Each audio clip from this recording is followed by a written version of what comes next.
So a lot of you guys don't know this about me, but I actually have an older brother. And he always said the same thing. Tommy, I hate advice. If advice is so good, then go ahead and sell it, all right? And that was his way of rebelling. Whenever you give him advice, he did not want to listen. He wanted to do things his own way. And he's not wrong, okay? There is a lot of cheap advice out there. And just because advice is paid, you have to pay for it, buy a course or whatever, it doesn't mean it's actually good advice. So in this video, I'm giving you guys 10 financial advice that you actually want to stay away from because they're not that good and they can basically dig you up or get you in a hole that you really can't dig yourself out of, okay? That's what I really mean, all right? So as you watch this video, I want you guys to stay open-minded, and here's why. I'm going to say a lot of things that most people disagree with, but everything I say, I want you to put it to the test. And when you put it to the test and you actually live it out, you're going to see I'm not as crazy as I actually sound. And I look right now because I don't have a haircut, all right? But that's coming pretty soon, all right? But let's get right into the video and do me a favor and actually smash the like button. Now, the very first thing, guys, is a house is not an investment. You probably never heard that before because most people tend to agree that, buy a house is a great investment. In a few years, it's going to be basically double the money. You always hear those stories about my grandma bought a house in 1952 for $1 and now it's worth $1 billion. Well, the truth is this. Houses are not investments when you actually live in them. But that doesn't mean they're not actually worth buying. If I buy a house today for $100,000 and it goes up by 5%, roughly in about 14.5 or 15 years, when I'm done paying it off, it's probably going to be double what it was worth before if it's been growing at 5%. But here's the truth. You're probably saying, hey, all right, I bought it for $100K, now it's worth $200K. Double my money. That's an investment, Tommy. The truth is, there are a lot of phantom costs when it comes to owning a home. The maintenance, the taxes, the repairs, the remodeling, the you actually living in it, the opportunity cost of the money you could have made if you put that money somewhere else. The truth is, homes are not investments. When you actually do the math, you're probably going to be breaking even. Now, does that mean you should never buy a home? The answer is, of course not. I think you have greater priority to buying a home to actually invest in money. Here's why. Homes can give you stability once they're paid off.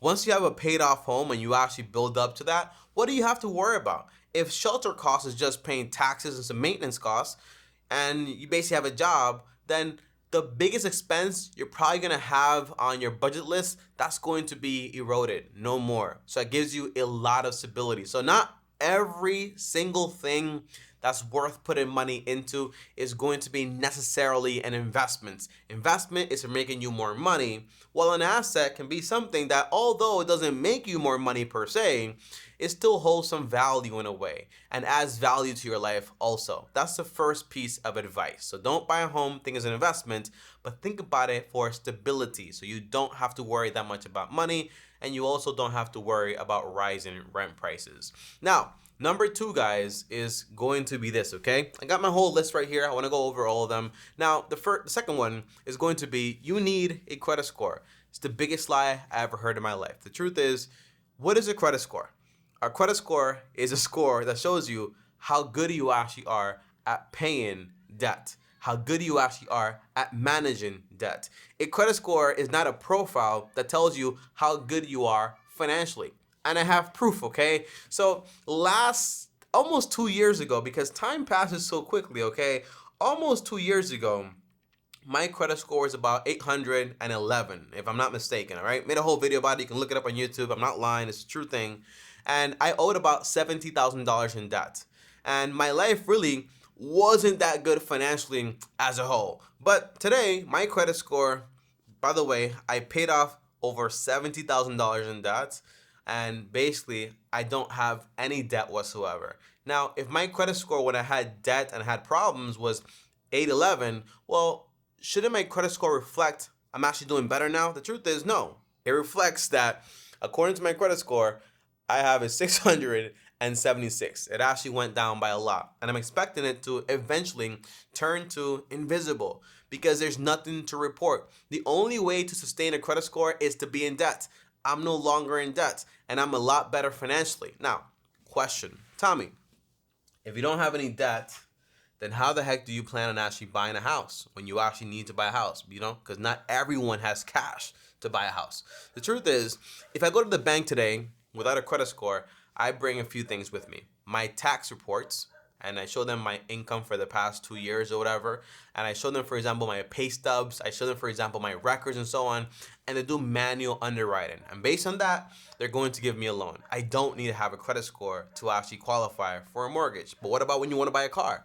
Well, I save up and I pay cash. Not everyone has cash to buy a car. The truth is, yes, most people have money to buy a car in cash. Here's why. I bought a car for $9,000 in cash. It was used, a Toyota Prius. Do I recommend it? No. My uncle bought a car, Toyota Camry, 2002. He paid $1,000 for it. Do I recommend that? The answer is yes. The point is, there are always cars that are available to you that can be fairly reliable. And the truth is, you don't need to go in debt. And it's not like, hey, if you don't have a car, you have no way to actually get to work. You have bikes, you have public transportation, you have car ride sharing or whatever you want to call it. There are many ways. You don't have to go into debt. Now, number 3, guys, is going to be credit cards are for emergencies. They're also for building a credit score. And on top of that, they're great for getting points. Now, credit cards are amazing. Let me tell you for who. For banks, they're amazing because they get people in debt, they lock them up, enslave them in a way, and then those same people that are in debt and are going through things with credit cards, well, they defend credit cards. They say, hey, I'm not crazy. What I do is I spend the money I was going to spend anyways. I pay it off every single month, and in reality, I get points for it. The truth is, science shows that science, that's basically proven, right? Not theory, shows that people spend about 12 to 18% more whenever they use plastic than using cash, for example. Now, that basically means you spend more money with credit, all right? On top of that, people tend to go into debt. And by the way, when people say, I am responsible, and you ask them, what did you buy last month? They don't know because they're just basically spending money and no one really knows about anything, okay? So that's the point. Credit cards, they're not good. They're not your friends, and they're not for emergencies. Imagine having an emergency, having to use a credit card, and now you're stuck paying, for example, like 35%. That's crazy. The math doesn't add up, okay? What would be the reason to use a credit card? There is none. There is no convenience factor. People told me all the time, Tommy, you need a credit card to rent a car if you're gonna go somewhere. I went to what's this place? To Cancun. That's a Mexico place, okay? And I went to a car renting place and I had my debit card with the cash deposit and everything like that. And they said, no, we don't take debit cards, all right? We'd rather have a credit card. I'm like, why? I don't get it. And they were like, no, that's how we do business. I went over to Hertz and they said, yeah, we take debit cards, no problem. The point is, there are always going to be people that don't, people that do. There are no inconveniences when it comes to using debit cards, okay? That's my opinion. That's what I'm telling you. And they're a lot better off, all right? So I don't use credit cards. I don't have a single one. And just before people tell me, for example, it's because you're irresponsible, you have money controlling problems and all this stuff, I had about 14 credit cards. And I got basically like, I think over $2,000, $3,000, $4,000 in like credit card bonuses. I had over $13,000, $15,000 in credit card debt. I never paid interest. I always paid on time. I got a lot of points. The point is, I did not stop using it because I was irresponsible. I stopped using it because I realized this is not a good tool. Not for me, but it's great for the bank though. And people defend it, but you can defend it if you want to. But I'm telling you, credit cards is not what's gonna make you rich, okay? That's my point. Number 4 is passive income is passive. It's terrible advice. Passive income does not exist. By definition, you can have passive income via the IRS or whatever, but overall, there is absolutely nothing that is passive. I love this guy's definition of this, which is basically by Meet Kevin. He says passive income is you just getting paid for a job you did up front, okay? And in reality, there's always a level of work to it. I have real estate. I have great tenants. Guess what? No matter how good these tenants are, there's always going to be a level of work, me dealing with tenants, okay? So it's not fully passive. I have stocks. I have index funds, okay? By the way, that was an example. I don't have real estate, but I do have stocks. I have real estate. Stocks. forgot what I have, okay? I have something, all right? But I have index funds, okay?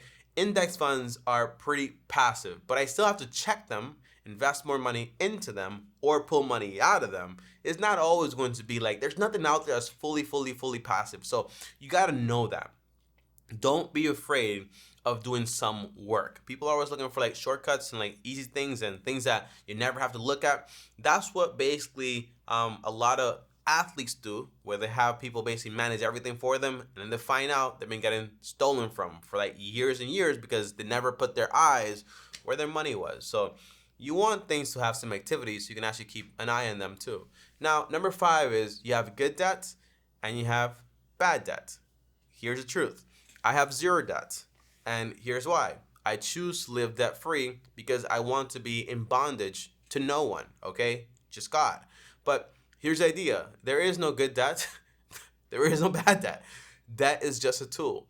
Now, if you use this tool, right, people always say like, well, there are different ways to use this tool for good reasons and for bad reasons, right? It all depends who owns this tool and what they want to do with it. The truth is, debt is just an instrument a lot of people use to basically facilitate their impatience.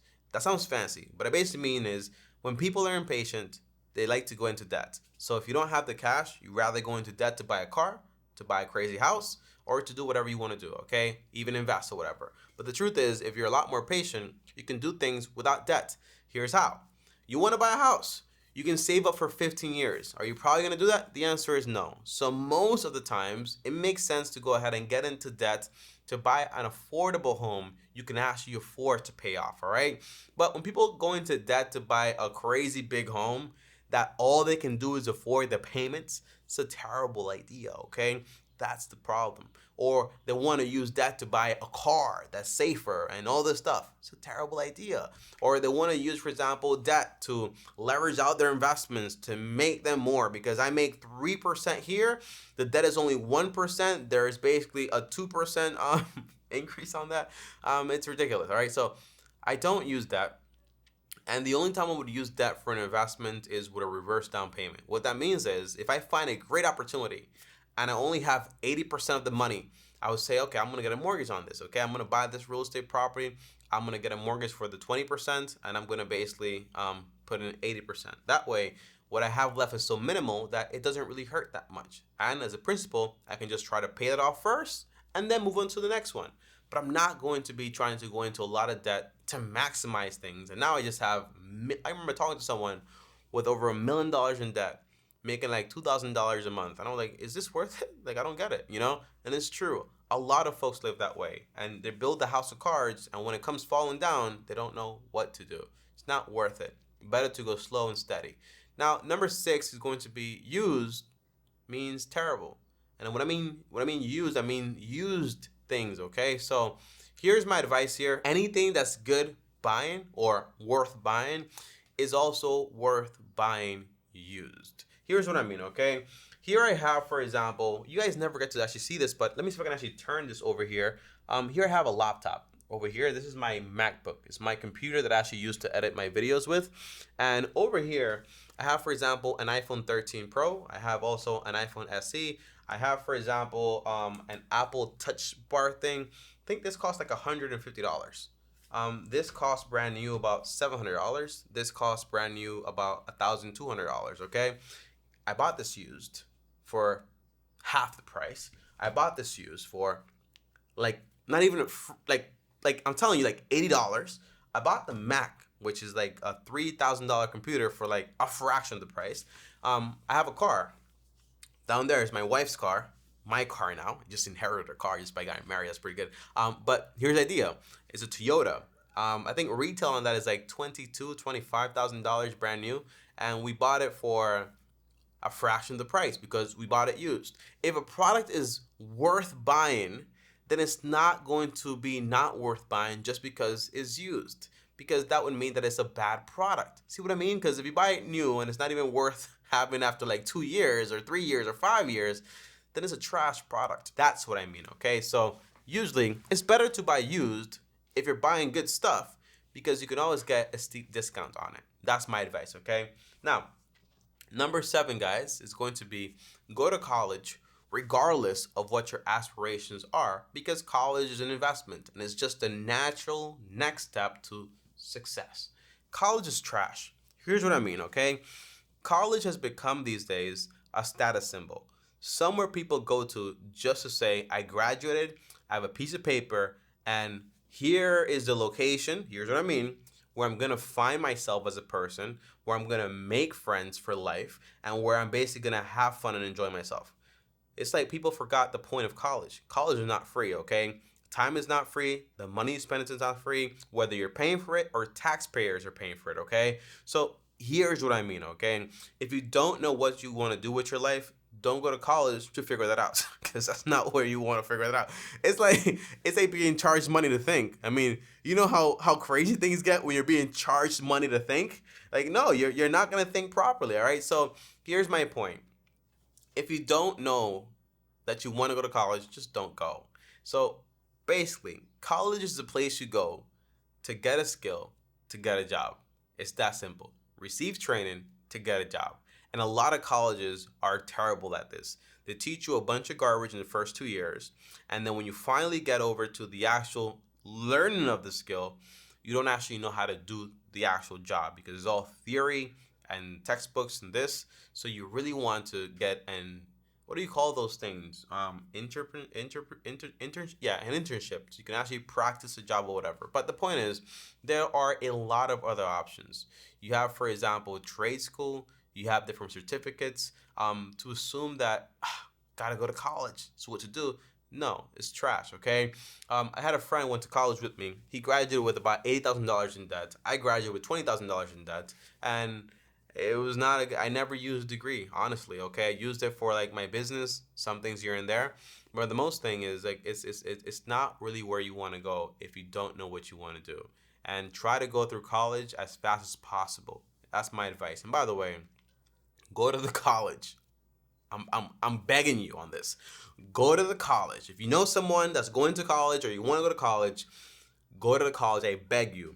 That gives you the most money. Okay? Don't go to some crazy expensive college because you want a room and board, get away from your parents. That's so stupid, all right? So dumb. So dumb. Go where you get the most money. Now, here you have my next one. You can beat the stock market.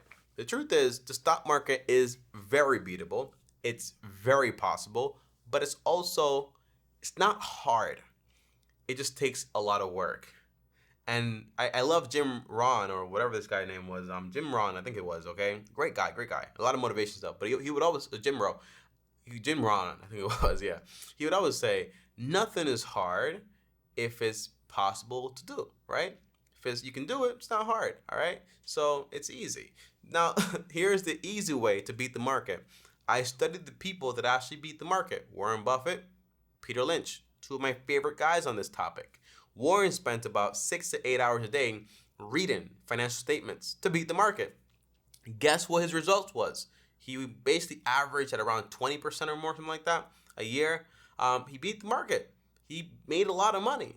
It took him a lot of work. Peter Lynch says anyone can beat the market, really, but everything that Peter Lynch talks about, speaks about, thinks about is the stock market. You have to think about the market all the time, always analyze, and always be on top of things. So you can beat the stock market. But if you're just the average retail investor and be honest, and you're only interested in making money from the stock market and getting your share and build some passive income, then don't try to beat it, all right? Just go along with it because it's doing great without you trying to mess it up, all right? So I get like around like 8 to 10% from the stock market. Right now, we're up about 20%, I almost think, or like 19 point something percent. And it's passive, okay? Just keep investing money into it. I put my money into the S&P 500, and that's basically it, and I'm doing great. I don't want to spend 8 hours a day reading, and I don't want to always be thinking about stocks and the next one and the next one. I have to change things, put things and remove things. It's not what I want to spend my life doing, all right? So be honest, and you'll be great. Now, number 9 is this. You don't need a budget. You know, my friend said this on once. He says, Tommy, I don't need a budget. One of my best friends, honestly, we're still friends today.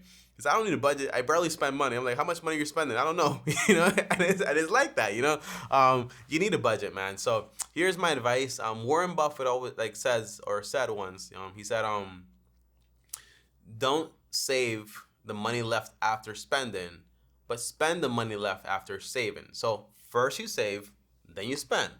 Don't spend and then try to find something to save, because usually there won't be any money left over. That's my advice. So a budget is a tool. It helps you get to your goals, and a budget kind of lays out everything. So there are four main things in a budget. Write these things down just to get started. I have more videos on budgets. I can't go over everything in this video, but four main parts of a budget: shelter, utilities, groceries, transportation. How much do you spend on those four things? All right, write those things down, your income, subtract them. How much money are you supposed to have left every single month? How much money do you have in your bank account? And how long have you been working for? So I had this job for 5 years. Math says I should have about $1,000 left over. That's about $60,000 saved up. I got $0 in my bank account. Something's wrong. You've been spending way too much money on things that are not necessary. Important to know that. Now, lastly, number 10 here is spend money on experiences. You only take memories with you when you die, obviously. I have some proof of this, okay? I can guarantee you that when you pass away, you're not going to be thinking about your memories on the beach in Cancun, or that you went to wherever you went to, okay? But I will tell you this. A lot of people, when they're basically on their deathbeds, for example, they are thinking about their family, their life as a whole, and what they should have been doing. So you have to understand something. Money is not just for enjoyment. Money is a trade, and the trade you make to get money is time. So the faster you stop trading your time for money, the better off you're going to be. So my advice is get the job that can make you the most money. Use the money to have fulfillment in a way, but the bulk of the money to have that money work for you, so you don't need to work for money anymore. That's very important. And that way you don't have to start, you can stop trading your time for money. That's my advice. Thanks for watching. Like, subscribe, and comment down below if you agree or disagree. I told you guys, a lot of things here that sound like good advice, but it's not good advice.